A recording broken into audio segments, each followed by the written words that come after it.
Greetings, hello, and welcome everyone to Age of Mythology on the PS5. This is really cool. Age of Mythology Retold actually has support for keyboard and mouse, and you can tell I'm on PS5 because it's wanting me to press the enter button from a controller. But we definitely are, in fact, playing on PS5. I actually don't know how you would pull up your menu. I don't want to throw it off here. What if I were to connect a controller on top? There, now you can kind of see that I'm on the PS5. You can kind of see my trophies and all the rest. Get it away. And to be honest, this is pretty much identical to the UI that you would see on PC. It also looks like, too, that you can fully customize your hotkeys and keybinds if you really want to, which I actually recommend that you do. I might make a video about that in the future, about kind of what my preferred controls are. They're a little bit different, and it takes you can really kind of get into specifically what you want. You can't allow conflicts, by the way, which is like multiple commands be issued to the same hotkey. But that's kind of really, you could spend all day on this because there is just so many things that you can change. Some of them, they don't have that much. But anyway, this is all here for you. As far as the UI, I think it's going to show kind of like a hybrid of what we see both in both in controller and what you would find on PC. As a reminder, oh, you know what? It actually does look quite similar to what you would find on PC. You can move this UI down here to the bottom left on PC. But as you can see, I just click and drag my villagers, and they can kind of do whatever they want, and I can even kind of right-click on the mini-map. I mean, I can interact exactly how I would on a computer. I mean, honestly, at first glance, I don't see any difference between the user interface on the PC and not. I mean, you can do whatever you want here. I mean, all of these seem to work. You can make your mini-map larger. You can rotate your camera. You can reset it. Can you send chats? Yeah, you can. Look at that. Let me trash talk this guy because he sent me a message. Oh, look at this. Oh, that's cool. I'm caps lock for some reason. There we go. No use, sir. Send message. All right, so that's really, I think the only difference is once you start typing, you're typing in the PS5 menu interface. Now, some of you may be asking, I guess, like as another thing is, one, I get matched up with PC players if I do mouse and keyboard. The answer is yes and no. It's actually, they implemented this really weird, in my opinion, for Age of Mythology. Instead of it being a input-based crossplay, it's actually platform-based. So what I mean by that is, if you turn off crossplay, you're going to be turning off crossplay for other people on PC, and I guess also by that point Xbox as well, because they are all crossplay. But it does not change input crossplay, meaning I think some people really want to not be able to play PC because they think it's too sweaty. They're going to be playing on a controller or whatever. But in reality is you could still find someone on PS5 that's going to be playing mouse and keyboard. And to my visual look here, the user interface is identical to PC. So if someone really wanted to, I'm not saying they ever would, but they could potentially maybe exploit people on controller and they only play on mouse and keyboard or something. And that's kind of how like they would climb the ladder or, build up their elo or whatever the case is. I'm kind of assuming that's what someone would do. So just because you take out crossplay doesn't mean you're not going to play against keyboard and mouse players. Because, again, they could be playing mouse and keyboard on PS5, and you could, quite frankly, wouldn't have any idea. On Age of Empires 4, it is input-based, to my understanding. So, like, you just say, I don't want to play controller people. I'm sorry, you're on controller on Xbox, and you're like, I don't want to play mouse and keyboard people. Then you just won't. So if someone's on Xbox playing mouse and keyboard, you won't even pair up with them. You'll only play against controller people. That's kind of neither here nor there. Let's look at some of the other things that you can do on mouse and keyboard. So from a UI perspective, also for the game, you can choose between graphics and performance. I prefer performance in this. I mean, this game's not graphically mind-blowing anyway. To be honest, this on performance mode, I don't see a visual difference. You can really zoom out, by the way, as well on mouse and keyboard. But let's go back into these settings. Okay, so these are kind of things that you may want to change. Camera rotation for mouse and keyboard. Maybe your camera acceleration. I'm unsure of how much this would conflict with you going back to a controller. The PC version does allow you to use controllers as well, and it will flip-flop between UIs and all the rest, but I think I don't know what I'm saying. Anyway, just take a look through your settings. Take a look through your settings. There are some controller walk paths, some mouse walk paths. I actually like this turned on. Again, I can kind of make a settings video for you. What about UI? There was a way to... Oh, yeah, alternative HUD layout. This is what I wanted to show you. So if you turn this on, hit apply, and then we're going to back out here. This is so much better. It moves your resources right here. I thought it was on the bottom left. That's AoE 4. It moves them right here. And it makes your god powers just right at the top. So I'll put those guys there. But what this does... You don't, to my understanding, I don't think you get this on controller. I mean, what happens if I just start interacting with my controller? Oh, the whole UI changes. Okay.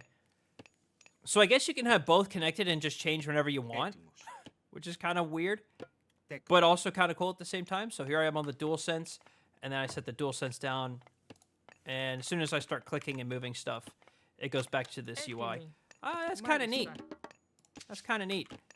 But when the resources get moved down here, you can see how many people are working on each individual thing. You can actually click, and it'll take you to one of the villagers working on that task.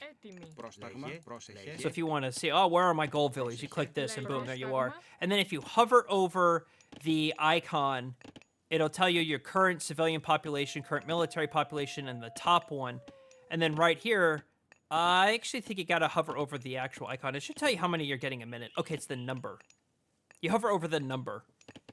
Current food storage, 311, and it tells you how many you're getting per minute. That's actually really important, I think, when you want to build out like your military, how your production's doing, kind of things like that. I like that a lot. For mouse and keyboard as well, I also like the there's an information section right here that you can click for anything. For buildings, tell you what they do. I think in single player right here on skirmish, it pauses the game. You can see that timer's not moving. In multiplayer, of course, that's not going to be the case. If you're doing PvP, the timer will keep going. The game will be playing in the background. But if you want to learn more about the game, you're new to RTS games, you're like, what in the world does this building do? It tells you, and you can kind of hover over and click on some of this stuff too. So you're like, what in the world is, say, this? The fortified town center. Well, you can click on it, and it even tells you more in depth about what all of that is. And you can kind of back up, look at all of your different statistics and all the rest. You can close it. And then there is this technology. Oh, no, this changes, I'm sorry, a couple of the stats. You want maybe a little bit more of a summarized view. I don't know why you would do that. Also, this is something the game doesn't tell you very well, but this is actually a panel in the user interface, and you can accidentally click this and close the panel. Do you see how it's like behind this now? And so when you start clicking stuff, you're going to be like, what in the world? Like, I don't even see what I'm selecting.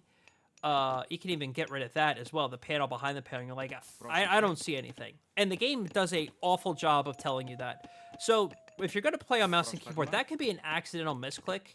So just be sure that you have these extended. There is no benefit in my opinion. What is that? Hang on 1 second. He wasn't moving there. There is no benefit to having these panels closed, in my opinion, ever. You want to always keep them open. I honestly couldn't tell you if it's because it takes up too much screen space, then just, unselect it. And now you have all the screen space in the world. That's kind of really the best initial advice that I could tell you. There are some other things, too, like this is similar to control. You can click on a resource, and some of these buttons can be helpful if you're learning the game, like, bring a nearby villager to gather resources here, or construct a storehouse. So you can just click it, and now you have a storehouse that you can build. So that's your drop-off building. And it works for all the different civs as well.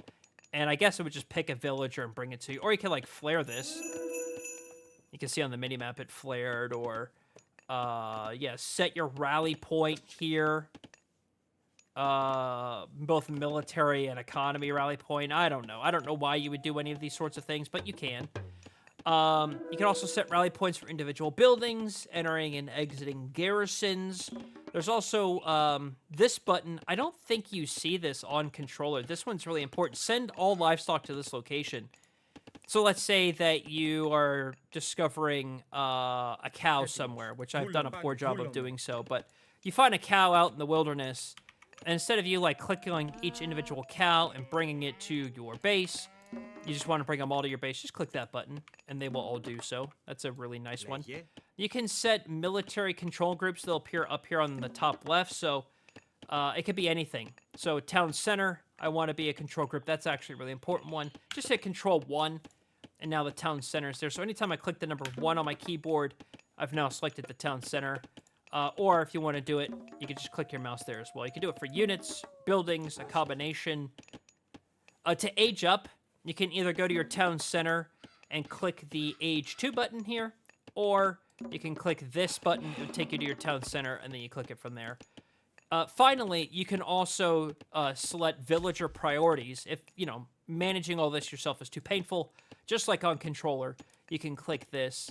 Here are your presets. I've gone over this in a previous video, so I'm not really going to spend too much time here, but you can essentially pick something that you would prefer your villagers to do, and they will do it automatically based on this pie chart. So this one's a little bit more food than wood and gold. Over here, it's a lot of food. And then military is kind of in a mix or a balanced one there. Kind of whatever you think would be best. And you can change at will. There's going to be a idle villager banner here that you can click. It'll immediately take you to villagers that aren't doing anything. You always want to have your villagers doing something. And again, spend some time with your keybinds in the settings here. You can spend, again, all day on that. There's also other things, too, like diplomacy. You can see what god powers they have selected. If you want to kind of change your alignments, this is more of, like, fun things to do with, you want to change, like, allies to enemies, enemies to allies. You can do that in certain scenarios. You can also see resources, or if you build a market, you can send them tributes. There's also the game summary page. This is, I think you see this on controller quite often. Then there's a big technology tree. You can look, again, at more individual stuff of different civs, too. It doesn't necessarily have to be yours. You want to see, how do the new Atlanteans or even the new Chinese pantheon, like, how does all this work? You can kind of understand a little bit more there. Yeah, you can pause the game if you're in single-player mode. I don't think that's there in multiplayer. There is so much more in-depth that can be done on this compared to what's on controller. Take some time. I think if you're interested, just buy, the Amazon, $10 mouse and keyboard combo and plug it into your PS5. I didn't need to do any setup. The game just kind of figured it out, and we're in business. So I hope you enjoyed this video. If you want to see more PC gameplay or mouse and keyboard gameplay of Age of Mythology Retold, there are probably close to 100 multiplayer matches we've done on the channel on PC, so be sure to check that out. I have more playlists and guides related to Age of Mythology on console, whether you're on Xbox or PS5, so be sure to check all that out, and I will be making soon an advanced guide for controller. That's going to do it for me. Thank you all so much for watching, everybody, and I'll see you, James.